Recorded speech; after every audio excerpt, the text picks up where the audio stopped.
Farming in India.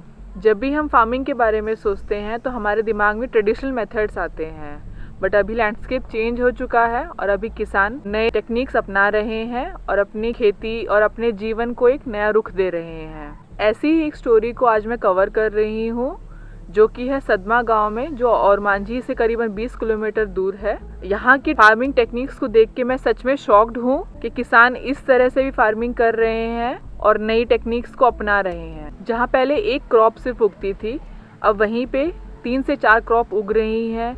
किसान drip farming का use कर रहे हैं, ऑर्गेनिक मैन्यूर यूज़ कर रहे हैं और यहाँ पे करीबन 3 साल से जितने भी उत्पाद उगाए जा रहे हैं सब ऑर्गेनिक फार्मिंग से उग रहे हैं। अब समय है देखने का मॉडर्न फार्म्स ऑफ इंडिया। ऐसी ही एक अद्भुत कहानी हम लेकर आए हैं रांची के सदमा गांव से, जहां पे हमारे साथ में है सपना दीदी, जिन्होंने 3 साल के ही एक छोटे से पीरियड में अपने जीवन को एकदम पलट के रख दिया है और अब एक आधुनिक फार्मिंग से जुड़ गई हैं। मेरा नाम है सपना देवी, गांव सदमा, प्रखंड और मांझी, जिला रांची। और हम एक महिला समूह के महिलाओं दीदी के द्वारा एक आजीविका कृषक मित्र भी चुनाए हैं, जो सबका सहयोग से हमें रखे हैं। एकम दीदी के नाम से जाने जाते हैं। और पहले तो हम लोग पहले का तरह से खेती करते थे तो उतना हम लोग को कोई फ़ायदा नहीं था। जैसे अभी ड्रिप से कर रहे हैं तो बहुत सी बचत आ रहा है। 8 बचत हमें इसमें पानी, समय, जैसे हम लोग लेबर लगाते थे उसका भी बचत हो रहा है, अपना समय भी। जैसे हम लोग मशीन से ड्रिप से कर रहे हैं तो मशीन बटन दबा के हम दूसरा काम भी कर लेते हैं। पहले तो हम लोग एक आदमी में होता था, आजकल वो काम को 3 आदमी करते थे। हमें समय और आदमी, पैसा, बहुत चीज़ का बचत हो रहा है। पानी हम लोग साल में एक खेती करते थे, वही पानी से अभी हम लोग सालों भर खेती कर रहे हैं। पहले आप कौन कौन सी फसल उगाते थे और अब अपने ड्रिप फार्मिंग के साथ में आप कौन कौन सी फसलें उगा रहे हैं? पहले आलू उगाते थे और टमाटर। अभी तो हम ड्रिप से खेती कर रहे हैं तो साल में 3 फसल कर ले रहे हैं, जैसे बंधा गोभी, फूल गोभी, नेनुआ, शिमला मिर्च, तीता मिर्च। अभी ये सब खेती हो रहा है। और मटर लगाए हैं, ड्रिप से ही आलू उगा रहे हैं। हमें पहले के द्वारा बहुत फ़ायदेमंद हो रहा है। जैसे पहले साल में एक ही बार खेती करते थे, आलू केवल लगाते थे। अभी तो हम एक ही बार ड्रिप लगाते हैं तो समय को देखते हुए 3-4 फसल उगा लेते हैं। जैसे खीरा लगाते हैं तो 4 फसल हो जाता है। और कुछ भारी सब्जी लगाते हैं जैसे शिमला, बैगन, तो 2 बार हो जाता है। और पानी का भी बचत हो जाता है, समय भी बचत हो जाता है, प्लस हमको मार्केटिंग में भी बेचने का दिक्कत नहीं होता है। पहले करते थे तो फसल भी आजकल से थोड़ा सुंदर नहीं दिखता था। अब तो ड्रिप से कर रहे हैं तो उसका रहन सहन से भी फसल अच्छा रहता है। जैसे मार्केट में बेचने जाते थे तो 2 पैसा कम में बेचाता था, अभी 10 रुपया पहले से हमको ज़्यादा मिलता है। फसल भी हरा भरा दिखता है, उसका कलर भी थोड़ा रौनक आ जाता है। ड्रिप से करते हैं तो ड्रिप से हमको बहुत फ़ायदा है। जैसे कि आपने बताया कि आप ऑर्गेनिक खेती कर रहे हैं, जैविक खेती कर रहे हैं, तो आप थोड़ा उसके बारे में बताइए कि आप इसको किस प्रकार से करते हैं। पहले खेत जोताई करते हैं, उसके बाद में गोबर खाद देते हैं, फिर बेड बनाते हैं, उसके बाद में मल्चिंग मारते हैं, मल्चिंग लगा लेते हैं। उसके बाद में हमको जैसा फसल लगाना होता है उसी के आधार से हम फिर छेद करते हैं। छेद करके केचुआ खाद अपने से बनाए हैं उसको डालते हैं, फिर केचुआ खाद डाल देते हैं। उसके बाद में जो बीज रोपने का रहता है उसको रोपते हैं और मशीन द्वारा ही पटाते हैं हम, टपक सिंचाई से बूंद बूंद से पट जाता है। और दवा भी डालते हैं तो हम मशीन से ही डालते हैं। पहले तो अपने बल पे ढो के डालना पड़ता था, अब केवल मशीन में डाल देते हैं और पाइप का द्वारा बूंद बूंद गिरता है पेड़ के पास। इधर उधर दवा गिरने का हमको ज़रूरी नहीं पड़ता है। और अपने से बनाए हैं डीकम्पोजर, उसको डालते हैं। और जीवामृत है, घन जीवामृत है, सब अपने से बनाते हैं और उसी को हम डालते हैं, यूरिया DAP नहीं डालते हैं। जैसा आपने बताया कि आप यूरिया और DAP यूज़ नहीं कर रहे हैं, तो उसकी जगह पे आप क्या यूज़ कर रहे हैं? यूरिया DAP का जगह में हम अभी डीकम्पोजर बनाए हैं।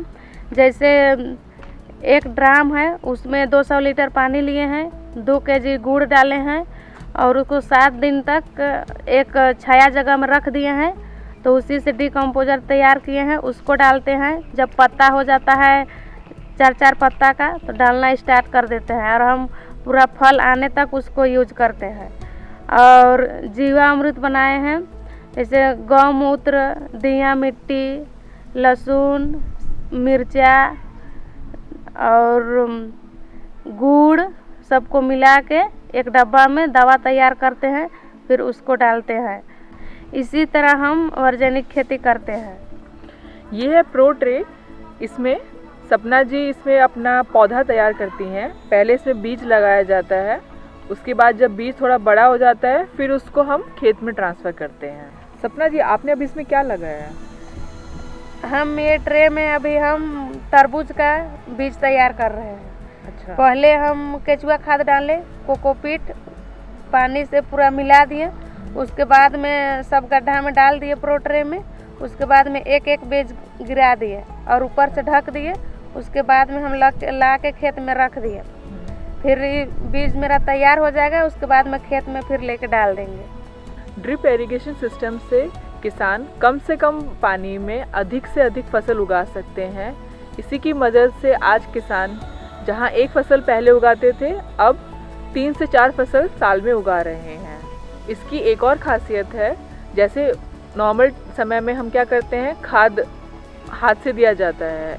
इसमें आप पानी में ही खाद को मिला दीजिए और वो बूंद बूंद से हमारे पौधों तक पहुंच जाएगा, तो जिससे हमारा मैन पावर और हमारे पानी दोनों की बचत साथ साथ हो रही है। ये हमारी प्यारी सी गाय सिर्फ 1 दिन की है। देखिए कितनी सुंदर और कितनी छोटी सी है।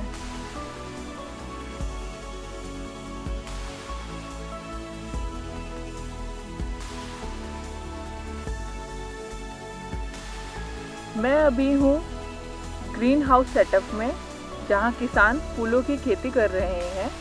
यहाँ आप देख सकते हैं कि ड्रिप इरिगेशन से फूलों की खेती बहुत ही सक्षम तरीके से हो रही है। इन फूलों की डिमांड साल भर बहुत अच्छी रहती है। जैसा कि हम जानते हैं कि नॉर्मली फूल हमारे सबसे पहले बुके के लिए, पूजा के लिए, पार्टी फंक्शन की सजावट के लिए यूज़ होते हैं।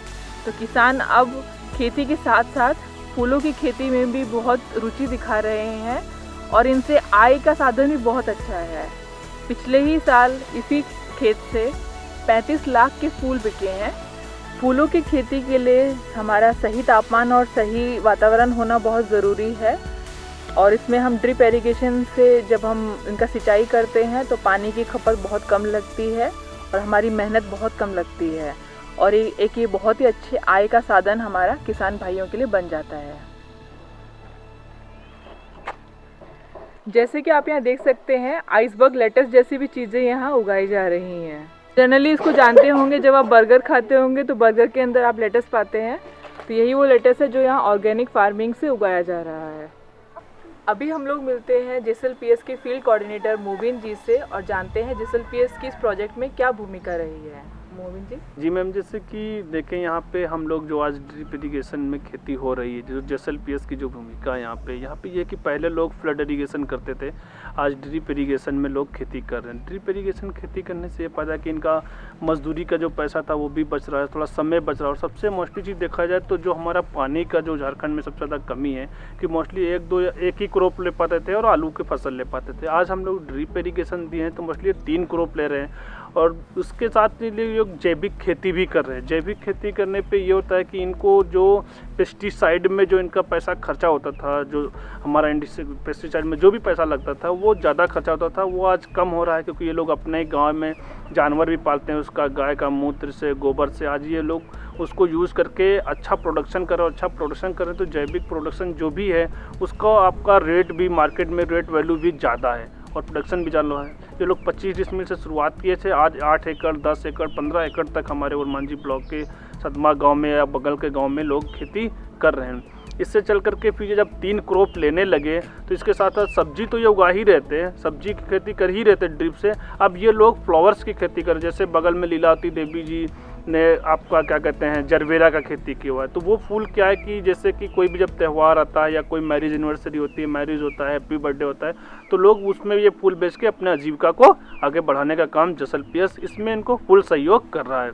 प्रशिक्षण की ज़रूरत होती है तो जसल पीएस प्रशिक्षण भी इनको टाइमली प्रशिक्षण भी देता है। गांव में इनको देखरेख करने के लिए एक दीदी का भी चयन कर दिया है, जिसके माध्यम से वो गांव की दीदी इनके समूह की बैठक में, बीओ की बैठक में, पीजी की बैठक में जा करके उसको हर फसल के जो भी मौसम आता है, जो भी फसल लगनी चाहिए, उसकी जानकारी विस्तृत रूप से दी जा रही है। मोबिन जी, ये तो हुआ हमारे प्रोडक्शन की बात। अब आप थोड़ा सा बताइए कि जब हम इस जगह पे आए हैं, ये हमारा शहर से काफ़ी दूर पड़ता है, हमारा नियरेस्ट ब्लॉक यहाँ से करीबन 15 किलोमीटर दूर है, तो आप इन किसानों को एक मार्केट से कैसे जोड़ते हैं, उसके बारे में थोड़ा बताइए। जैसे कि मैम आपने बात की कि जो उत्पादन हो रहा है, जो प्रोडक्शन हो रहा है, उसको हम मार्केट तक कैसे पहुंचाते हैं। मार्केट तक पहुंचाने के लिए हम लोग क्या किए हुए हैं कि जो भी सब्जी ये लोग उत्पादन होता है उसको एक पूंजी बनाए, जिसको प्रोड्यूसर ग्रुप बोलते हैं, हिंदी में इसको उत्पादन समूह बोलते हैं। उसके माध्यम से जो भी सब्जी है, गाँव की जितनी भी दीदी, सारे मेम्बर्स भी उसकी दीदी हैं, वो सारे सब्जी वो कलेक्ट कर लेती हैं। कलेक्ट करने के बाद हमारे डिपार्टमेंट के द्वारा एक आजीविका फार्म प्रेस रांची में खोला गया है, जो शालीमार में है और रांची में मछली घर में। वहाँ पे क्या होता है कि इनकी जो भी सब्जी है, उनके पास जितना भी सब्जी है, जैसा भी मटर निकल रहा है, पत्ता गोभी निकल रहा है, फूल गोभी निकल रहा है, टमाटर निकल रहा है, तो ये सारे सब्जी इनके पास बताते हैं कि भाई हमको इतना सब्जी का ज़रूरत है। वो सब्जी हम वहाँ बेचते हैं। जानते कि ज़्यादा लार्ज स्केल में हो गया, बहुत ज़्यादा हो गया, तो हमारे पास बहुत सारे वेंडर्स के नाम है जो अच्छा रेट में देते हैं। जो मार्केट रेट खुलता है, जो हम पता करते हैं रोज़ सुबह की हमारा भाई नियर में जो रांची का मार्केट है आपका, वहाँ पे क्या रेट है, उस रेट में हम वेंडर्स को बोलते हैं कि भाई हमारे पास ये सब्जी है, आप जाके फार्मर से मिल सकते हैं। फार्मर को उसका कॉन्टैक्ट नंबर देते हैं और एक दूसरे से लाइन अप करते हैं, ताकि बीच में कोई क्या कहते हैं ब्रोकिंग का काम ना होने पाए। इसलिए दोनों को जोड़ते हैं और वो लोग ले जाते हैं। यहाँ पे लोग धनबाद से आते हैं, बंगाल से आते हैं, बोकारो से आते हैं, जो बड़े बड़े सब्जी तो विक्रेता हैं जो बाहर बेचते हैं, उनको हमने किसानों से जोड़ रखा है, ताकि एक दूसरे से इंटरशिप हो जाएगा और वो लोग सब्जी को बेच सकेंगे, ताकि किसान का नुकसान न हो सके। आगे की हमारी एक प्लानिंग भी है सब्जी को लेकर के। हम बहुत जल्द कूलिंग चैम्बर बनाने जा रहे हैं, जहाँ पे सारी दीदियाँ उसको चलाएंगी, वहाँ पे सारी सब्जी इकट्ठा करेंगी, फिर वहाँ से आकर के व्यापारी लोग ले जाएंगे, ताकि दीदी को दो तरह से फ़ायदा हो। एक सब्जी खराब भी नहीं हो पाने पाए और व्यापारी को भी आसानी से सब्जी मिल जाए, क्योंकि थोड़ा गाँव देहात में जाने में व्यापारी को भी थोड़ा रास्ते की कमी के होने से उनको दिक्कत होती है। इसलिए हम लोग कूलिंग चैम्बर बनाने हैं, वहाँ पे ये लोग सब अपनी सब्जी रखेंगे सारे किसान, उसको हैंडओवर भी हमारे महिला किसान की दीदी ही करेंगी, और वहाँ से फिर वो सारे व्यापारी लोग आकर के सब्जी ले जाएंगे और सारी दीदियाँ उनको पेमेंट कर देंगी बाई चेक या कैश से।